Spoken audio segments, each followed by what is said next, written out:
안녕하세요. 저는 은혜와 평강교회 송진명 목사입니다. 오늘은 아름다운 소식이 있는 날이라는 제목으로 여러분에게 말씀을 전할까 합니다. 성경 본문은 열왕기하 7장 1절에서 10절입니다. 오늘 본문을 보면 어느 날 기아로 굶주리고 있는 이스라엘 백성들이 아우성 치는 사마리아 성 중에 하나님의 사람 엘리사가 왕 아합의 아들 여호람이 보낸 사람들에게 1절에 이렇게 외칩니다. 여호와의 말씀을 들을지어다. 여호와께서 가라사대 내일 이맘때에 사마리아 성문에서 고운 가루 한 스아에 한 세겔을 하고 보리 두 스아에 한 세겔을 하리라 하였느니라. 한 스아라 하는 것은 약 7리터 가량 되는 분량인데, 즉 밀 1리터에 1000불 하던 것이 내일 1불에 거래되고, 또 보리 2리터에 1000불 하던 것이 내일 1불에 거래될 것이라는 것입니다. 그러니 기대하라는 메시지를 엘리사가 기아로 굶주린 성에 선포했습니다. 엘리사가 이 말을 선포할 때의 배경을 보면 이후에 아람 왕 벤하닷이 그 온 군대를 모아 올라와서 사마리아 성을 에워싸니 아람 사람이 사마리아를 에워싸므로 성중이 크게 줄여서 나귀 머리 하나에 은 80세겔이라 합분대 4분갑에 은 5세겔이라, 즉 우리의 화폐로 가치로 이야기하면 나귀 머리 하나가 1000불, 그리고 형편없는 콩 몇 개가 100불 간다는 이야기를입니다. 이 나귀 머리는 먹을 것이 없고 뼈만 남은 것을 이야기합니다. 또 28, 29절에 보니까 여인이 대답하되 이 여인이 내게 이르기를 내 아들을 내라, 우리가 오늘 먹고 내일은 내 아들을 먹자 하매 우리가 드디어 삶아 먹었더니 이튿날에 내가 이르되 네 아들을 내라, 우리가 먹으리라 하나 저가 그 아들을 숨겼나이다. 왕이 그 여인의 말을 듣고 자기 옷을 찢으니라. 이렇게 아람 군대에게 포위되어 이들을 아들을 먹는 지경이었습니다. 이렇게 먹을 것이 없이 성이 포위된 상태였습니다. 이런 상황에서 밀가루 한 리터에 1불, 그리고 보리 2리터에 1불이 되리라고 엘리사가 선포하고 있는 것입니다. 그러자 2절 후반부터 보니까 한 장관이 엘리사에게 대답하여 가로되 여호와께서 하늘에 창을 내신들 어찌 이런 일이 있으리요. 엘리사가 가로되 내가 내 눈으로 보리라. 그러나 그것을 너는 먹지는 못하리라라고 예언을 합니다. 그런데 3절에 보니까 창문 밖에서 사는 네 사람의 문둥병자들이 있었는데 이들은 문둥병자라 성에 들어가지 못하고 그곳에 있어봐야 죽을 상황이라 죽으면 죽으리라는 각오로 아람 군대로 나아갑니다. 그런데 5절에 아람 진영에 가려하여 황혼에 일어나서 아람 진가에 이르러 본즉 그곳에 한 사람도 없으니 네 사람의 문둥병자가 아람 군대에 도착해 보니 아람 군대 진영에 한 사람도 없었다는 말입니다. 그런데 6절에 보니까 아람 진영 군대 진영이 무슨 일이 일어났냐 하면 이는 주께서 아람 군대로 병거 소리와 말소리와 큰 군대의 소리를 듣게 하셨으므로 아람 사람들이 서로 말하기를 이스라엘 왕이 우리를 치려하여 햇사람의 왕들과 애굽 왕들에게 값을 주고 저희로 우리에게 오게 하였다 하고, 분명히 하나님께서 아람 군대에 이런 생각을 갖게 했습니다. 그래서 그 많은 아람 군대가 모든 진의 식량을 그대로 놔두고 도망을 갔습니다. 그래서 8절에 보니까 그 문둥병자들이 진가에 이르러자 한 장막에 들어가서 먹고 마시고 거기서 은과 금과 의복을 가지고 감추고 다시 와서 다른 장막에 들어가서 거기서도 가지고 가서 또 감춥니다. 이렇게 문둥병자들은 자신의 허기진 것을 채우고 많은 것을 자기 처소로 가지고 가서 감춥니다. 이렇게 배불리 먹고 물건을 감추던 이들이 거기서 끝나지 않고 구절에 보니까 이런 생각을 하게 됩니다. 문둥이가 서로 말하되 우리 소위가 선치 못하도다. 오늘날은 아름다운 소식이 있는 날이언을 우리가 잠잠하고 있도다. 만일 밝은 아침까지 기다리면 벌이 우리에게 미칠지니 이제 떠나 왕궁에 가서 고하자 하고 10절에 드디어 문지기들을 불러 고하여 가로되 우리가 아람진에 이르러 보니 거기 한 사람도 없고 사람의 소리도 없고 오직 말과 나귀만 메어 있고 장막들이 그대로 있더이다라고 전합니다. 그래서 이스라엘 백성들은 아람 군대 진영에 가서 그 물건들을 취합니다. 그래서 16절에 보니까 백성들이 나가서 아람 사람의 진을 노력한지라 이에 고운 가루 한 스아에 한 세겔이 되고 보리 두 스아에 한 세겔이 되니 여호와의 말씀과 같이 되었고 17절에 보니까 왕이 그 손에 의지하였던 그 장관을 세워 성문을 지키게 하였더니 백성들이 성문에서 저를 밟음에 하나님의 사람이 말대로 죽었으니 곧 왕이 내려왔을 때에 그의 말대로라. 이 장관은 결국 자신이 말한 불신앙의 대가로 엘리사의 예언대로 백성들의 발에 밟혀 죽습니다. 우리는 오늘 이 본문의 말씀을 통하여 크게 세 가지 교훈을 같이 나누고자 합니다.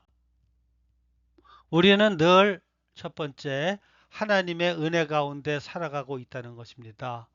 6절에 보니까 아람 군대 진영에 무슨 일이 일어났냐 하면 이는 주께서 아람 군대로 병거 소리와 말소리와 큰 군대의 소리를 듣게 하셨으므로 아람 사람들의 서로 말하기를 이스라엘 왕이 우리를 치려하여 햇사람의 왕들과 애굽 사람들에게 값을 주고 저희로 우리에게 오게 하였다 하고 우리는 성경에서 이런 일들을 가끔 보게 되는데 대표적인 예가 사사기에 나오는 기드온과 300 용사의 이야기입니다. 이들이 밤에 항아리를 깨고 나팔을 불 때에 하나님께서 적 10만이 넘는 미디안 군대에게 이런 음성을 듣게 하여 미디안 군인들이 혼이 나서 도망가 승리한 경우와 비슷합니다.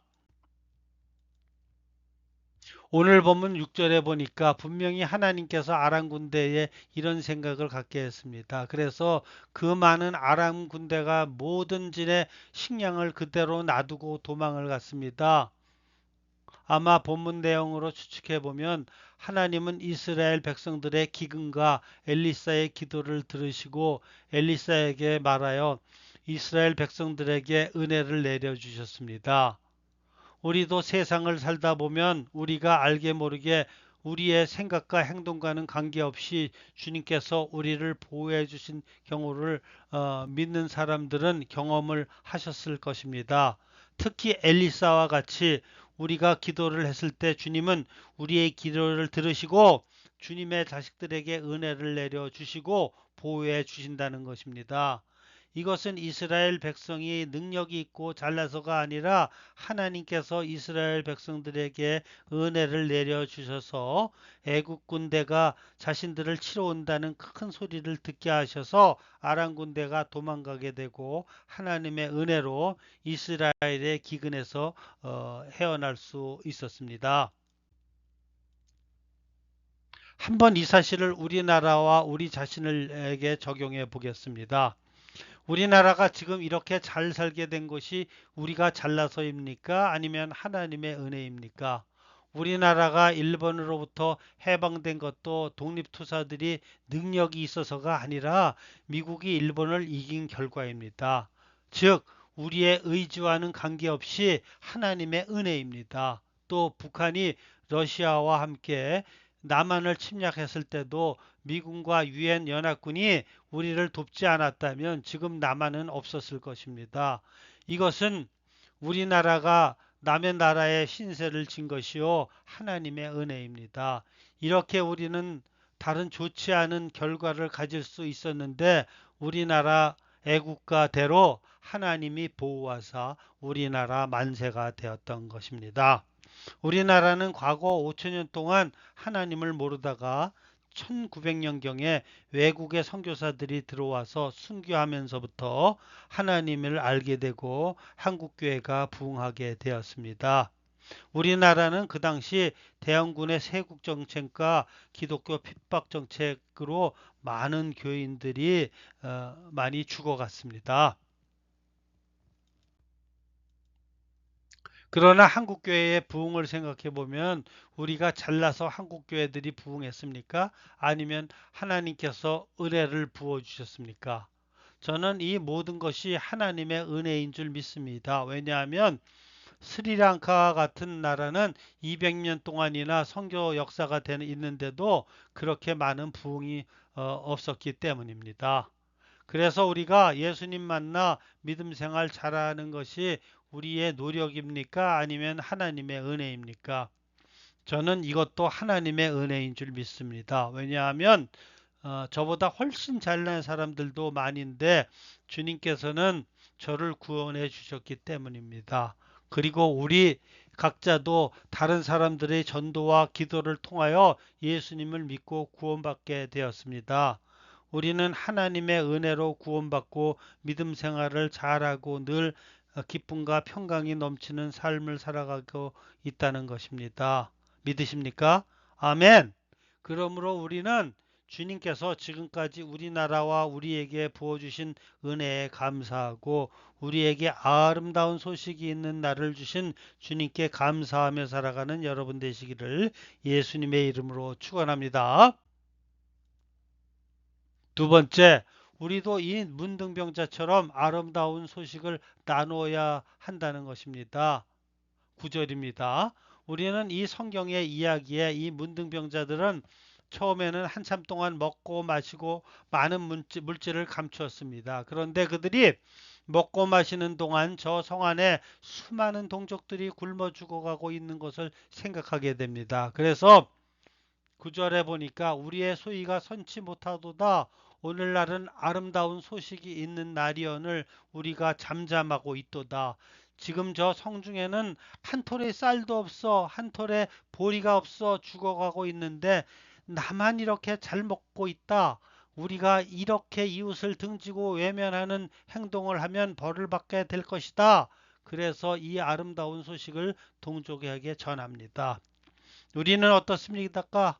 우리도 이 문둥병자와 같이 아름다운 소식이 있다면 전해야 합니다. 오늘날 우리에게 하나님이 아름다운 소식을 주셨는데 우리는 처음에는 문둥병자가 행동한 것처럼 자신만 기쁨과 평강이 넘치게 생활하고 있지는 않습니까? 이래서는 안 된다는 것입니다. 우리도 이 문둥병자가 성중에 있는 백성들에게 아름다운 소식을 전한 것처럼 우리도 아름다운 소식을 남들에게 전해야 합니다. 그 첫 번째로 우리는 하나님께서 주신 구원의 복음을 믿지 않는 가족, 형제들, 친척, 친구, 그리고 믿지 않는 사람들에게 아름다운 소식을 전해야 합니다. 사실 우리가 어떻게 예수님을 믿고 구원받았습니까? 태어나면서부터 예수님을 알고 구원받았습니까? 아닙니다. 우리 민족은 외국 선교사들의 헌신과 죽음으로 우리도 예수님을 알게 되었고 우리 각자도 교회에 나와 또는 다른 사람들의 전도와 기도를 통하여 예수님을 믿고 구원받게 되었습니다. 하나님께서 우리를 선택하신 이유는 먼저 선택받은 우리를 통하여 나머지 백성들에게 사람들에게 복음을 전하고 우리의 축복을 나누도록 하나님이 나를 먼저 불러 주셨다는 것입니다. 그러므로 우리도 이 아름다운 소식을 이웃에게 그리고 더 나아가 다른 나라에 있는 사람들에게 전해야 합니다. 이렇게 우리만 구원받았다고 다른 사람들에게 전하지 않는 것은 그 행위가 선하지 못합니다. 아름다운 소식을 전하지 않는 사람들은 하나님께서 주신 구원의 기쁨과 하나님의 지상명령을 잘 모르거나 무시하는 사람들입니다. 이런 사람들은 하나님께서 기뻐하지 않으십니다. 그러므로 우리들은 아름다운 소식인 복음을 기회가 있을 때마다 다른 사람들에게 전하여 하나님께서 주신 아름다운 소식을 늘 전하며 사시는 여러분 되시기를 예수님 이름으로 축원합니다. 그리고 두 번째로 우리는 이 문둥병자들이 이야기한 것처럼 자신의 생활에서 만족해서는 안 됩니다. 우리는 하나님께서 주신 축복을 어떻게 해야 합니까? 이 문둥병자들은 자신이 배불러 먹고 많은 것을 가져다 숨겼지만 그렇게 행동하는 것이 선치 못하다고 생각하여 굶주리며 죽어가는 백성들에게 알렸습니다. 우리도 굶주린 이웃에게 가지고 있는 것을 나눠주며 살아가야 합니다. 이웃을 도우는 구체적인 구제와 사랑을 실천해야 합니다. 특히 한국교회가 이렇게 이웃을 위하여 구제와 사랑을 실천해야 합니다. 현재의 대형교회들이 요사이 왜 그렇게 욕을 먹습니까? 그들은 교회에서 나오는 헌금으로 그들의 성전과 다른 복지시설을 만들어 자신들만 잘 살려고 하고 있습니다. 우리 교회는 다른 기관과 달라야 합니다. 우리 교회는 이웃 사람들을 구제와 봉사로 섬겨야 하고 하나님의 사랑을 실천해야 합니다. 그래서 교회와 하나님 믿는 사람들이 믿지 않는 사람과 확실히 다르다는 것을 보여주어야 합니다. 우리는 이 네 명의 문둥병자처럼 하나님께 받은 은혜를 다른 사람들에게 나눠주며 살아가야 합니다. 그래서 이것을 통하여 하나님을 알리고 그동안 실추된 교회의 이미지를 다시 살려야 합니다. 그래야 믿지 않는 사람들이 더 교회에 나와 주님을 믿지 않겠습니까? 교회가 다른 믿지 않는 사람들이나 절이나 다른 기관과 같다면 믿지 않는 사람들과 무엇이 다르겠습니까? 구제하는 것이라고 해서 너무 크게 생각하지 마시기 바랍니다. 그냥 홈리스들 급식하는데 경제적으로 지원한다든가 또는 경제적으로 힘들면 몸이라도 가서 도와준다든가 교회나 이웃에 살기 힘든 사람이 있으면 지혜롭게 쌀이나 필요한 것을 사서 보내준다든가 또는 같이 이야기를 나누며 그들이 필요한 것을 채워준다든가 그런데 이러한 일에 마음이 있으신 분들은 주님께 더 좋은 아이디어를 달라고 기도하면서 생각해 보시기 바랍니다. 그런데 여러분 중에 이렇게 생각하는 사람들이 있습니다. 내가 지금 먹고 살기 바쁜데 남을 어떻게 도와줍니까? 이것도 살아보니까 일리가 있기는 합니다. 그런데 한국에 있는 월 40만 원을 받는 사람이 도와줄 돈이 없자 다른 사람이 그들에게 연탄을 나누어 주는 노동을 대신에 도와주고 있습니다. 그리고 정 도와줄 것이 없다고 생각하면 기도하면서 생각해 보십시오. 그러면 다른 못 살거나 어려운 사람들을 만나 위로해 주고 자주 만나다 보면 그들이 필요한 시간을 내어주고 그들에게 필요한 조그마한 물건이라도 공급해 줄 수 있을 것입니다. 그리고 과거를 생각해 보십시오. 사실 돈이 없이 구제를 못했다기보다는 자신이 남을 구제하는데 관심이 없었을 때가 많습니다. 만약 우리가 받은 은사와 탤런트를 하나님의 관리자로서 사용하지 않는다면 하나님은 그 은사를 빼앗아 다른 사람들에게 줄 것이고 탤런트 비유입니다. 하나님 앞에서 섰을 때 지옥은 가지 않겠지만 부끄러운 구원을 받게 될 것입니다. 인생에서 100만 불을 전체를 갖고 사는 사람은 그 중에 30만 불을 주인님과 이웃을 위해 사용하는 것과 1000만 불을 맡은 사람이 30만 불을 주님을 위해 사용했다면 누가 하나님의 상급을 많이 받겠습니까? 그리고 더 나아가 1000만 불을 받은 사람이 남을 위하여는 사용하지 않고 자기 자신만을 위하여 사용했다가 하나님 앞에 섰다면 얼마나 부끄럽겠습니까? 자신에게 풍부한 물질이 하나님을 위하여 사용치 않고 자신만을 위하여 사용했을 때 그것은 나중에 심판대에 섰을 때 저주가 될 수 있습니다. 그러므로 우리 모두 우리가 받은 은사와 물질을 남은 인생에 이웃들을 위해 사용하여 하나님께 충성된 종이라고 칭찬받고 하늘에 보화를 쌓아두며 아름다운 소식이 있는 날을 만들어 나아가시는 여러 삶을 사실 것을 주님의 이름으로 축원합니다. 마지막으로 사람은 자신의 말대로 인생이 결정된다는 것입니다. 오늘 본문 1, 2절을 보면 하나님의 사람 엘리사가 나타나 이렇게 외칩니다. 여호와의 말씀을 들을지어다. 여호와께서 가라사대 내일 이맘때에 사마리아 성문에 고운 가루 한 스아에 한 세겔을 하고 보리 두 스아에 한 세겔을 하리라고 하셨느니라. 한 스아라 하는 것은 7.3리터 가량 되는 분량인데 지금 1000불하고 넘는 것이 내일부터는 1불에 거래될 것이고 그러니 기대하시라는 메시지를 엘리사가 기하로 굶주린 중에 선포했습니다. 그러자 2절 후반에 보니까 한 장관이 엘리사에게 대답하여 가로되 여호와께서 하늘에 창을 내신들 어찌 이런 일이 있으리요.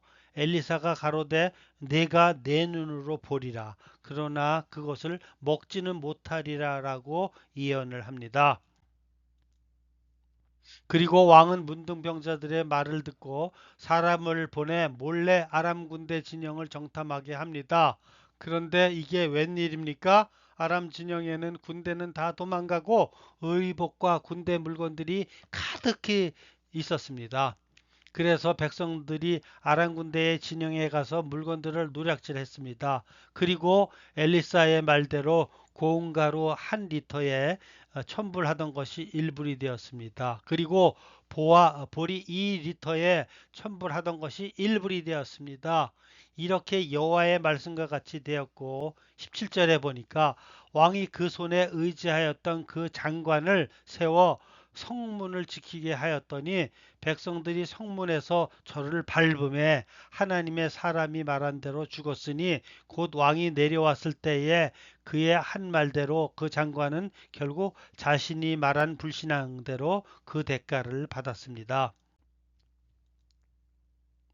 6절 초반부터 읽어보면 이 장관은 그전에도 엘리사의 왕에게 여러 번 아람 군대가 쳐들어와서 진치는 것을 알려주어 엘리사의 말 때문에 왕이 여러 번 살고 이스라엘이 어려움을 피하는 것을 여러 번 경험했으며 아람 왕이 엘리사를 죽이기 위하여 군대를 보냈을 때도 그들을 눈이 멀게 하여 사마리아로 데리고 와서 그들을 잡아다가 다시 아람 왕에게 돌려보내주는 기적을 목격하였음에도 불구하고 이 장관은 여전히 엘리사의 말을 불신했습니다. 그리고 그는 엘리사에게 대답하여 가로되 여호와께서 하늘에 창을 내신들 어찌 이런 일이 있으리요? 라고 믿지 않았습니다. 이렇게 우리의 믿음의 말이 중요합니다. 그리고 이렇게 우리의 말이 우리의 미래의 운명을 결정합니다. 왜냐하면 우리의 말은 우리의 생각을 이야기하고 있기 때문입니다. 우리는 어떻습니까? 우리는 이 장관이 생각하는 것과 엘리사의 이야기를 들어보면 우리 대부분의 믿음의 사람들이 이 장관과 같이 믿음 생활을 하는 것 같습니다. 우리는 인생을 살아가면서 어려운 역경과 환란이 왔을 때 하나님 의지하기보다 이 장관처럼 자신의 이성으로 생각하며 살다 보니 현실을 정확하게 진단하기는 하지만 사실에 자신의 둘러싸인 절망적인 환경에서 아무런 대안 없이 절망하며 생활합니다. 그러나 이렇게 절망하며 사는 사람들에게는 미래가 없습니다. 우리는 이렇게 어렵고 힘든 시기일수록 하나님께서 주신 소망과 비전을 가지고 살아가야 합니다. 그러니 여러분은 이 장관처럼 하나님께서 주신 엘리사의 말을 믿지 않다가 죽어버리는 사람이 되지 말고 앞날의 소망과 비전을 가지고 다시 도약하셔서 성공하시고 하나님으로부터 아름다운 소식이 있는 날을 자주 경험하시는 여러분 되시기를 예수님의 이름으로 축원합니다. 아멘.